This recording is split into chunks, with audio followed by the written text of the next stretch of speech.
Un thriller métaphysique aux frontières du rêve et de l'éveil. C'est ce que propose Apichatpong Weerasethakul dans son dernier film Prime à Cannes, Memoria.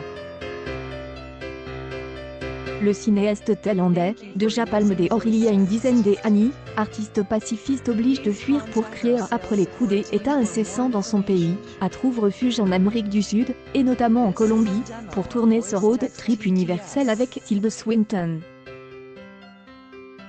Un film sur la mémoire, on est sans doute vu le titre Memoria, plein de trous, de mémoire, et de bruit maudit comme ce grand bang que le personnage qu'incarne l'actrice britannique, est la seule à entendre, qui la réveille en pleine nuit et elle empêche de se rendormir.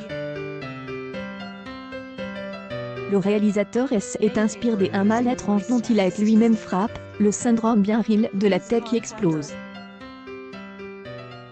J est surpris par le bruit d'une explosion qui ne venait pas d'ailleurs, mais de l'intérieur de ma tête, comme si quelqu'un faisait claquer un élastique à l'intérieur de mon crâne qui semble lui-même être fait de métal, raconte-t-il dans le dossier de presse du film.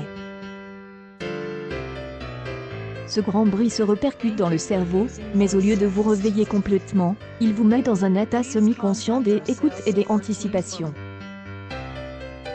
Il y a des autres idées géniales dans Memoria, et plusieurs séquences inoubliables dont on se gardera bien de révéler la teneur ou le détail.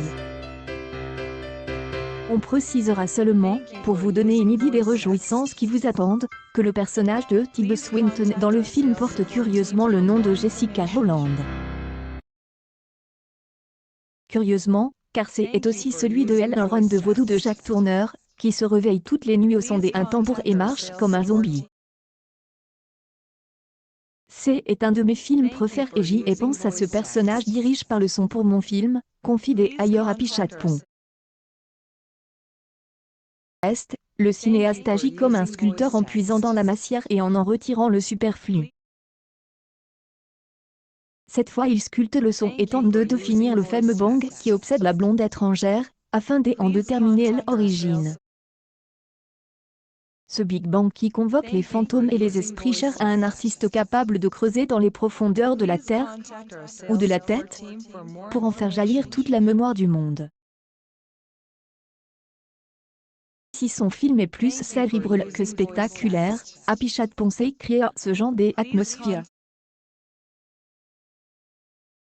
C'est un poète, double d'un passeur, d'un chaman ou d'un ange gardien, comme le personnage d'Hernan, joué par deux acteurs colombiens d'âges différents, et qui vont, par deux fois, venir en aide à la femme de Bousselik qu'incarne Tilda Swinton, de la vie, et peut-être même le monde avec elle.